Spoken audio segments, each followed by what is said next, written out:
Thanks for staying with us. It's time to go small town hopping, and with a population of just more than 200 people, Anawa, Wisconsin might be the last place you'd expect to find a car museum that draws car lovers from all around the globe. That's right. This week, NBC 26's Eric Crest takes us to the one-of-a-kind museum for a first-hand look in this week's Small Towns. Tucked into the northwestern corner of Shawano County is Anawa, Wisconsin, a place where it's rare to run into any kind of traffic. But what's even more rare is what's found in the middle of these woods. For 30-some years, there's been rumors about the guy out in the middle of nowhere with all these cars.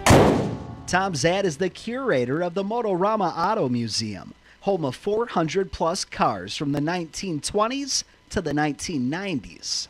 I think I started collecting cars because nobody wanted to give me any money for my car when I was done with it. About 5 years ago, Zadd and a couple of motorhead friends came up with the idea for the museum, each of them donating a couple dozen cars themselves to get the museum running.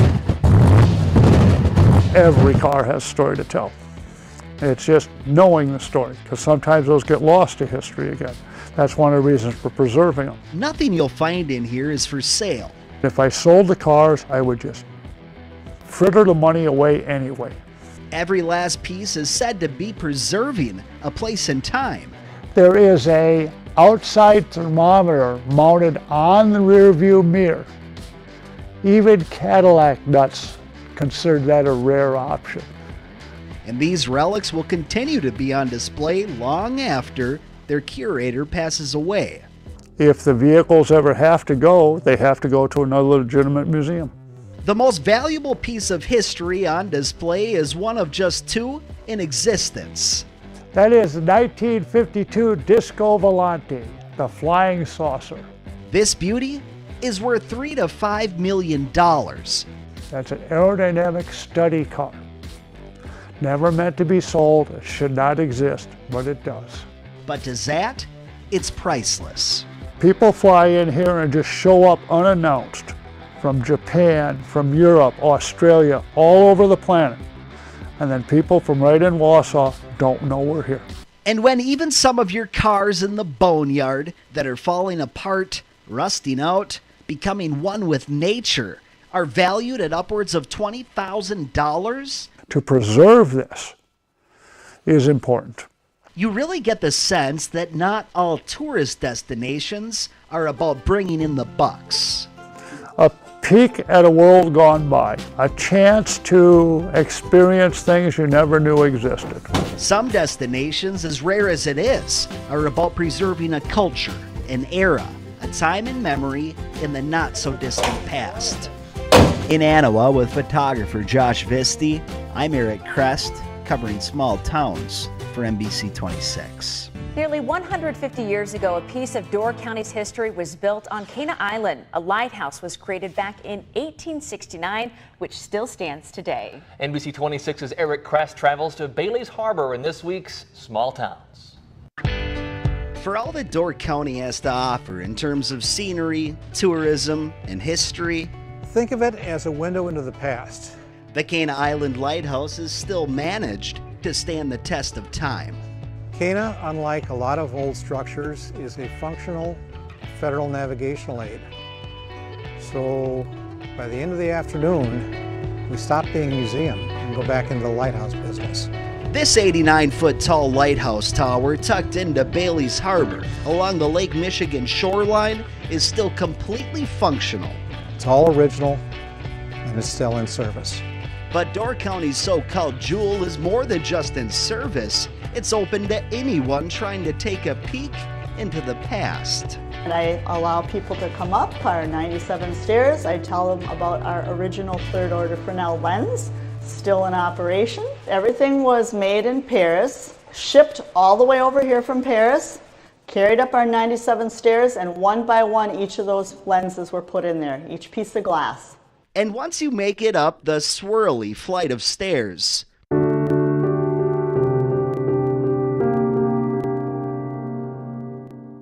It's gorgeous up here. you'll have the chance to see the 120 prisms in their glimmering lights. They bend and reflect and refract the light. They have to be a certain size and in a certain order, so that light will go out 18 miles with one little 250-watt lamp. And when you make it to the top, there's one more sight to take in. Not every one of our visitors feels comfortable climbing the tower. The view is worth it. A view that has stayed the same, more or less, since the tower was built. It's a chance to see and participate in our history.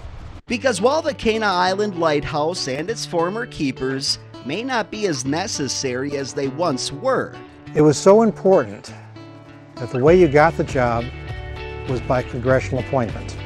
keeping this history intact, preserved, and open to the public truly makes this a small town attraction for ages to come. Even then, pushing 100 years ago, Cana was indeed a tourist attraction. In Bailey's Harbor with photographer Josh Visti, I'm Eric Crest covering small towns for NBC 26. Tonight we debut our new series, Small Towns. It's a chance for us to share stories from your community, putting your town on the map. Tonight we focus on sturgeon spawning, an event unique not only to the country, but the entire world. In recent years, the spawning run has been growing in popularity, drawing thousands to our region for the sight. NBC 26's Eric Crest takes us to Shiocton for tonight's story. Every spring in Shiocton, the Wolf River carries some new company to this community of 900 people. The welcoming party for the thousands of sturgeon I took them out of school for the day and we did a little field trip. spills onto the shore and into the streets. We came up a couple of years ago. Traffic was stopped dead still on 54 and there were police directing traffic. In Shiocton, Wisconsin, there's a traffic jam where it brought traffic to a halt. And unless you saw it, you probably wouldn't believe it. For many of the visitors, many who will wait years to spear one of these fish in the dead of winter, It's just a great way to test your patience, too. this is a rare sight to see.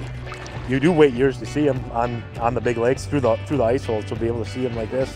It's just neat to see. What I was surprised to learn is that this is perhaps the foremost sturgeon watching place in the United States.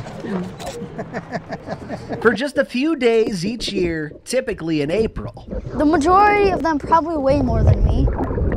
you can watch something that most They kind of look like mini sharks. will never have the opportunity to see in person. Just below the surface and occasionally coming just above too, Fish, fish, fish. Right there, right there, right there. in just a handful of spots across the state, We might never get to see this again. sturgeon are making more sturgeon, contributing to a storyline you'll likely only hear about in northeast Wisconsin. See it? Yeah.